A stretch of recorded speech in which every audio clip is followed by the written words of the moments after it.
So after having lunch at Pizza in the Sky in Motobu, so we're heading back to Okinawa. And we're going here at Cave Okinawa. Lapit lang nito sa bahay.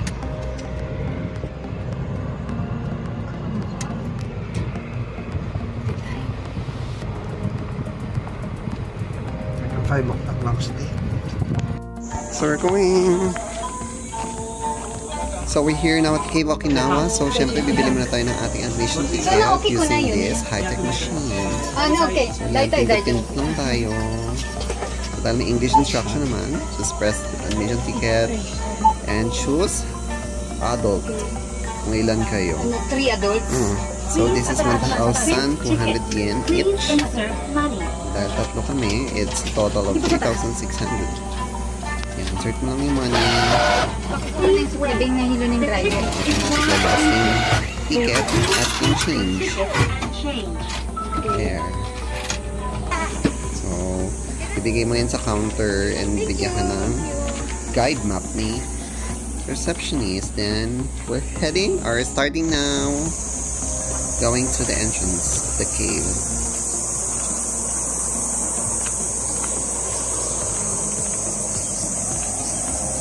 Layo pa.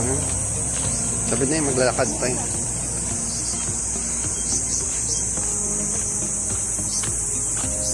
So we're going here at Cave Okinawa. So doon pa yung entrance. Ayun.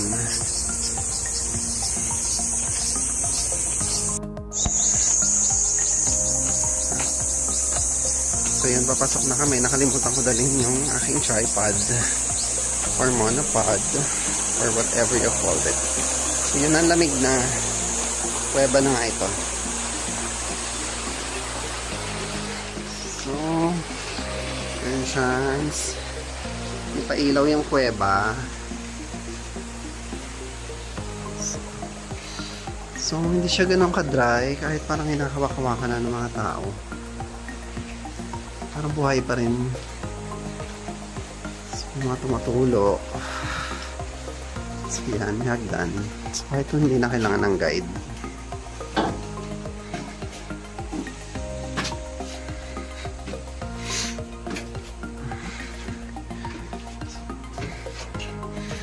So, lamig. Lamig dito sa loob. Wala ka tao eh. Tayo nga lang.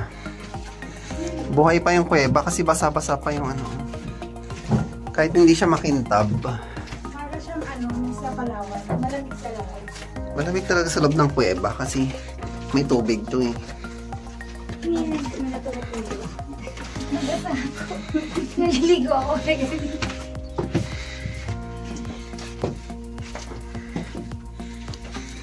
So, yan. Mamaya ko na nabasahin yung guide. Pag yung nasa loob ng cave, may go-white crystal. May ano? Yung nag-go-white yung crystal stone. Buhay yung ano. Ito kasi hinahawakan ng tao kaya namamatay. Pero parang buhay pa rin siya. Kasi yan, tumutulog pa eh. Kaya mo sabi nila sa Palawan, no touch. Dan ka din. Careful. Bulog. Ito lang. Tawa ka. Okay. So, and this is what here. So 150 meters na lang tapos na.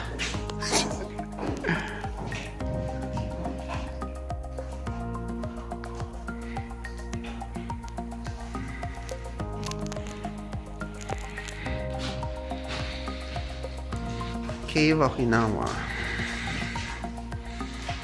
Entrance, open space, then the central square, Gold Rock, Heart Rock, Kira Kira Rock.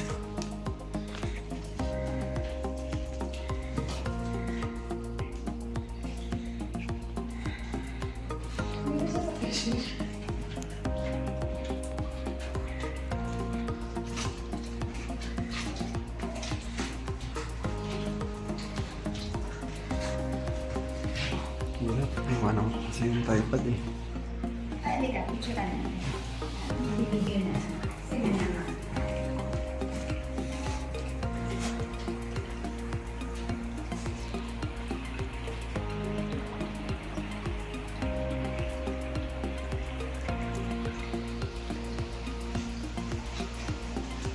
Yun, may bat. O, tutuloy ako. Lit ng bat. Baby bat. Ay, hindi. Natutulog yung mga bat. Ay, no. Tutulog ba? O ba to? Ah, bato. Oo nga, bat yun. Bat ba? Ay, may pa-lecture ata dun.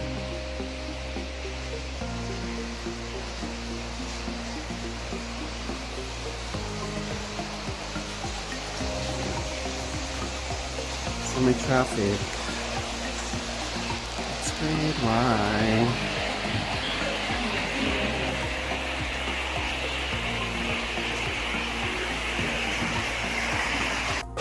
So ayan na nga, nandito tayo sa loob ng kuweba. So this is just a 200-meter long or wide cave. So meron siya mga pagganito, parang katulad sa Vietnam. So yan, kanina kami lang yung tao. Yung pala may tao na sa unahan. So may pa-river. Crimea River version. Okay. Ang hirap. Hindi ko nadala yung tripod. Hirap pa ba ako?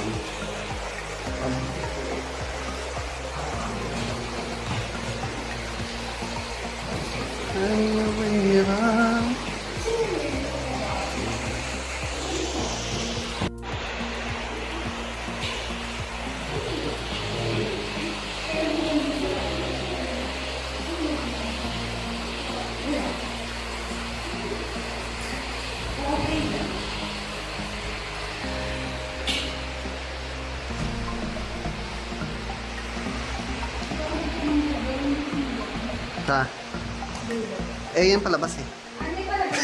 Wala tayo dadaan ng iba kundi dun.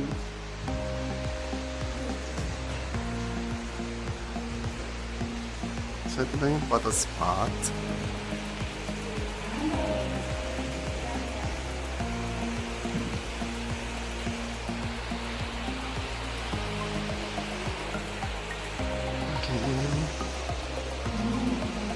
Okay.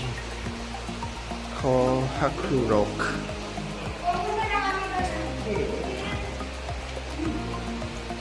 So, let's go.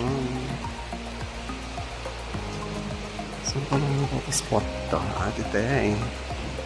Dito yung showing. Parang alien head.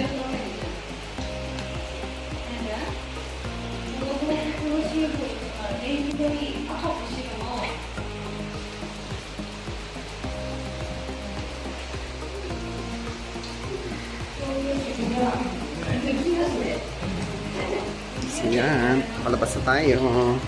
Umulan dito sa loob. It's raining man inside. So medyo below headroom.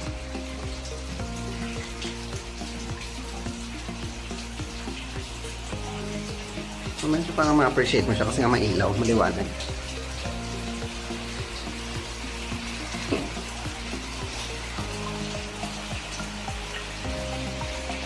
Ngayon nga, umuulan dito sa loob.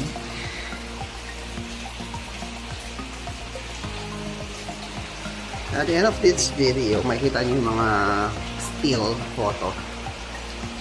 Lalagay natin.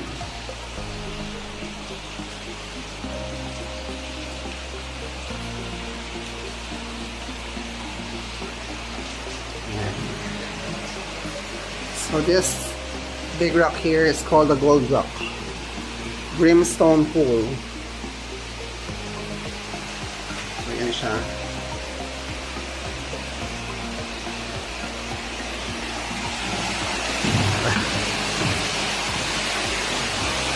So, there.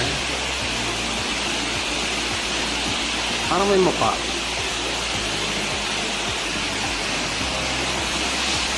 So, this thing is called the Kira Kira Rock.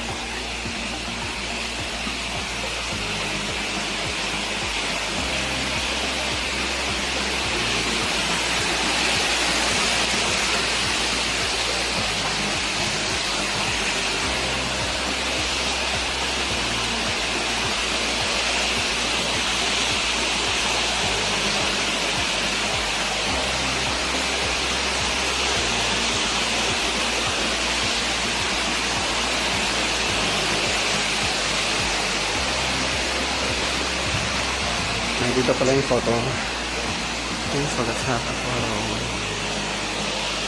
Wide kaya.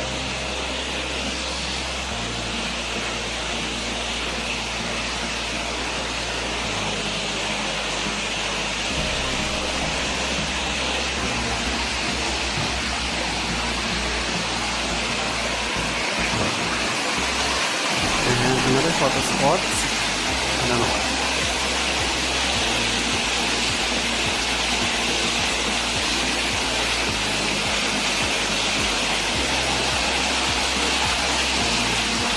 Nakikita nyo naman sa video.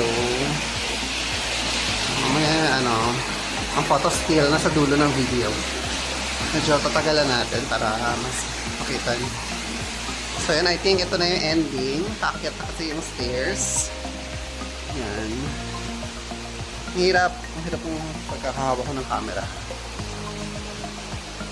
So parang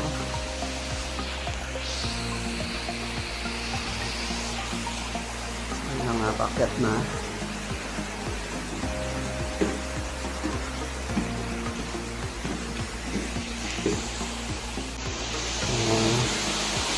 This is the end and we're seeing the light of the tunnel. So yun ang ending ng cave. So we're down spelunking talaga. So Heart Rock. So Heart Rock. Ah, okay. So when you look up daw, so nga naman, heart shape. So dito siya. Okay, Heart Rock. When you look up, you will see the heart shape. Make a wish. There. Diba? Heart shape. Bahala ka na. Paano mo mahanap yung heart shape? Let's exit. So it's done.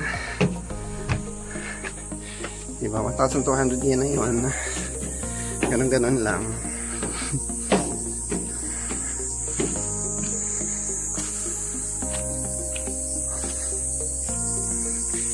So parang mga almost 500 din yung entrance.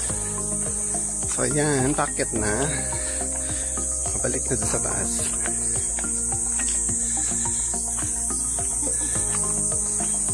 So yun na siya. Nakakagutom. Sakay sa kotse, titira ng nachos. Coffee tree. Coffee tree daw siya.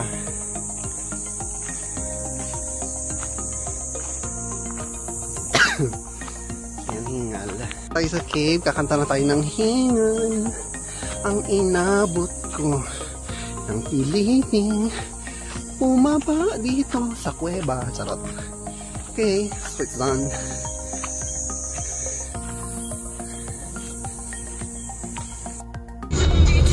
So after the cave, Okinawa, we're heading back to Okinawa or to Chatan because we're going to American Village once again. But before that, dadaanan muna ang shopping center kasi bibili kami ng wine. So this is my first time pupunta dito sa area na. So this is Max Plus.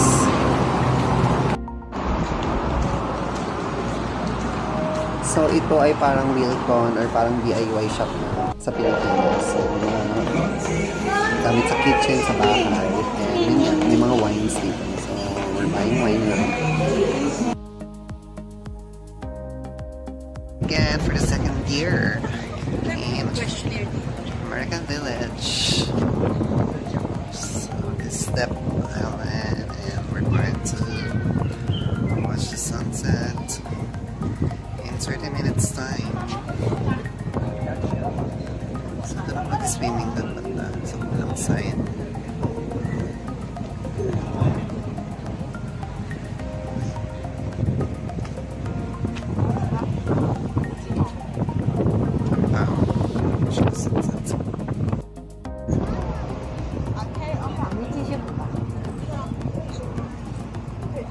Okay, so sit back, relax, and just enjoy the sunset view here in Okinawa, or specifically viewing from American Village, yung parang volleyboard nila. So, let's wait for the sun to set.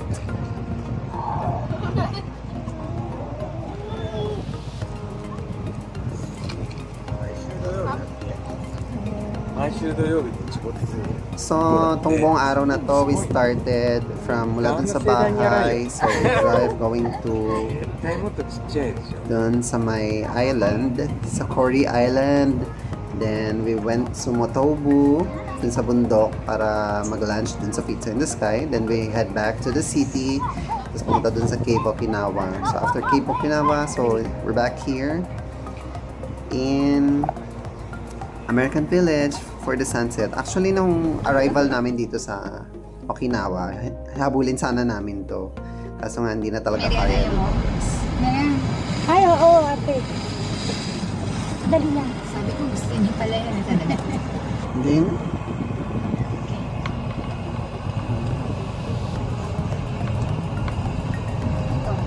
And so, tapos na tayo sa sunset view. Pero medyo maliwanag pa rin, di ba? Pero the sun already set. So, we're all tired and we're going back home for dinner and rest.